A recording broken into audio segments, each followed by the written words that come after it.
In the following video, I made the statement that I've been put in this situation recently.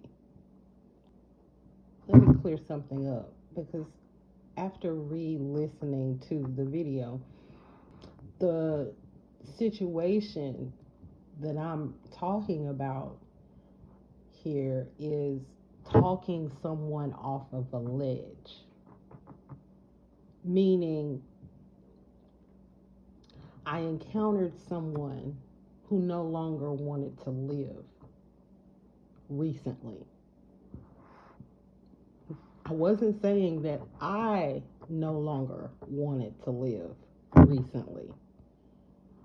Just to clear things up. Okay, let's get into today's message. Ever had to talk someone off a ledge?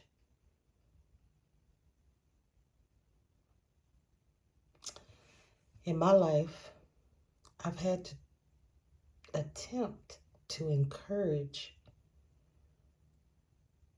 people who didn't want to live anymore.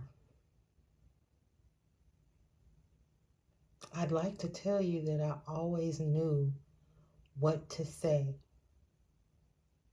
but that would be a lie. However, because I was put in this situation recently, I went to God for answers. And today, in my studies, God led me to my answers. I tell you, He is so good and so faithful to His children. Keep listening to find out what answers God revealed to me.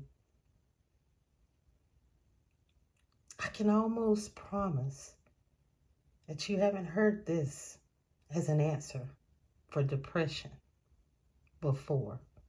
More than likely, never. If you're returning, thank you. If this is your first time here, thank you. And welcome to Being Authentic Rules, where we're becoming like fine wine, one message at a time. Now, if you will, pull up a stool to the bar so we can discuss depression. Now, we're told to suppress our emotions, which is not healthy. And besides, it's not even realistic. We can never really eliminate emotions fully. If we can have good emotions, we're bound to have a bad one. So what's the answer? Certainly it's not to eliminate them, because even if we could, what would become of us? We would be bots, robots, a bunch of AI people. Should this be our goal? Of course not. So what should our goal be? Well, in my opinion, my humble opinion, it should be to change or transform these negative emotions once we've had them into something we can actually use to our benefit. For example, we need food. We can't just stop eating forever. I mean, surely we can fast, but you can't stop eating forever. But we can change our diet. Even if we don't start eating all vegetables and seaweed, We can stop eating some of the junk food that we consume. And this will in turn help us to obtain what they call a balanced diet. So let's take this principle, if you will, and indulge me for a minute. Let's say, what if we could balance our emotions? How can we learn to take the good with the bad? We can learn a lot from King Solomon in the Bible. You see, Solomon finally understood some of the key facts about life. And these facts helped him to change his perspective, which also helped him deal with his depression. Because I don't care what nobody say, Solomon was depressed at some point, and Ecclesiastes seemed to be that point. Solomon was considered a very wise man. And in this book, Ecclesiastes, it is written in chapter 1, verse 9, history merely repeats itself. It has all been done before. Nothing under the sun is truly new. Verse 15, what is wrong cannot be righted. What is missing cannot be recovered. So, if this is all true, then surely people in Solomon's day got depressed too. They didn't have a lot of the medication for depression that we have today, so how did they cope? Well, I think we're about to find out. In Ecclesiastes 2, chapter 2, verse 17, Solomon says, so now I hate life because everything done here under the sun is so irrational. Everything is meaningless, like chasing the wind.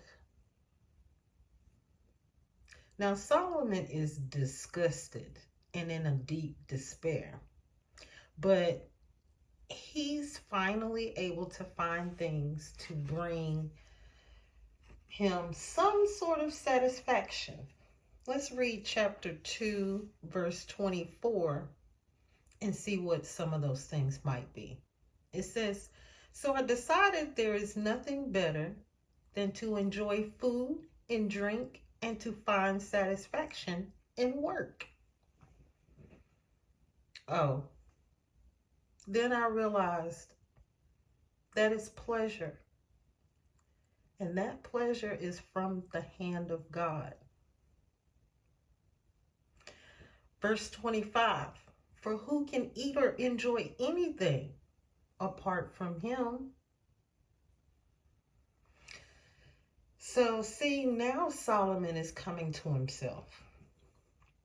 Notice how he's able to shift his attitude once he shifts his mind from attitude to gratitude, remembering God and all he's done in his life.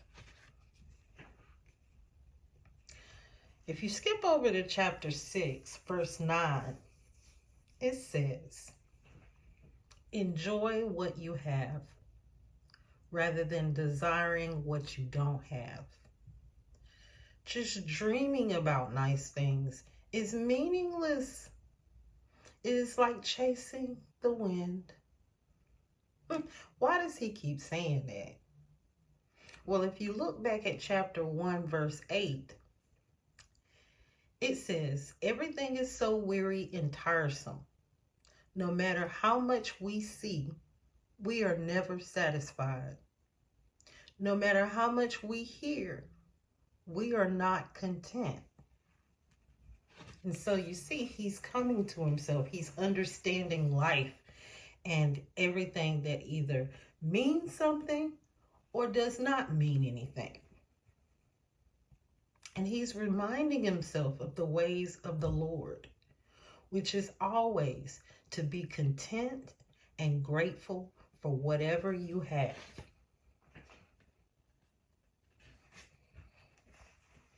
And sometimes what you may be going through, because Romans 8:28 says, all things work for the good of those who love the Lord.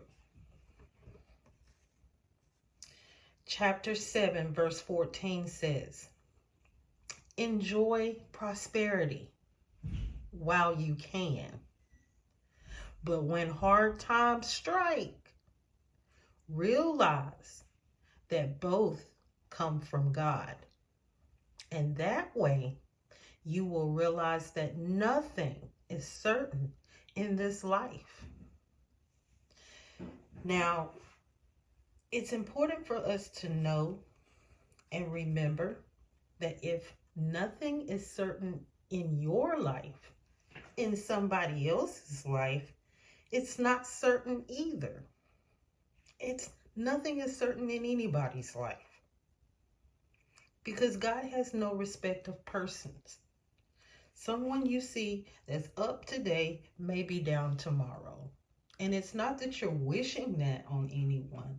It's just knowing that you can't control everything 24 hours a day, 7 days a week for the rest of your life. Nobody can. Things happen. Chapter 7, verse 15 through 18 says, in this meaningless life, I have seen everything, including the fact that some good people die young and some wicked people live on and on. So don't be too good or too wise. Why should you die before your time? Here's the important part. So try to walk a middle course. But those who fear God will succeed either way. So you see, Solomon was just telling us about that balance that we've been talking about. And the solution that he gives, the wisest man. Solomon was supposed to be the wisest man I know of the Bible. And his conclusion after seeing and saying everything is to have balance by walking a middle course. But he goes on to give us the promise of God. He says those who fear God, those who respect God, will succeed.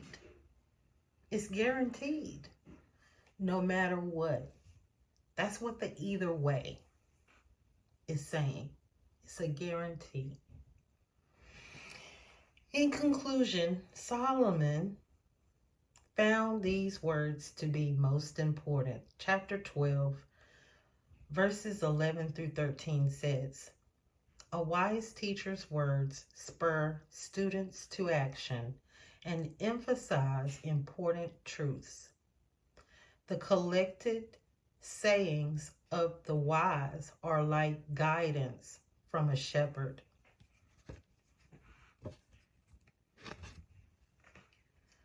Verse 12, but my child, be warned. There is no end of opinions ready to be expressed. Studying them can go on forever and become very exhausting. So here's my final conclusion. Verse 13 is what he's saying. Solomon said, fear God and obey his commands. For this is the duty of every person. God will judge us for everything we do, including every secret thing, whether good or bad. After sharing Solomon's wisdom with the individual that was depressed, they were able to understand reality and accept the facts of life without any bells and whistles. I also shared a technique that has helped me whenever I was going through a tough time. So when you're feeling like you're suffering and like you're suffering all alone, picture yourself beside Jesus on the cross, holding hands, telling you how he understands your feelings and that your feelings are valid, and so is your pain. Hear him spiritually say, "You are not alone. I get you, and I got you. So you got this."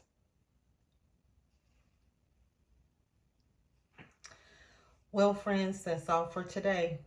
If you feel led to like, comment, share, or subscribe, don't let the enemy stop you.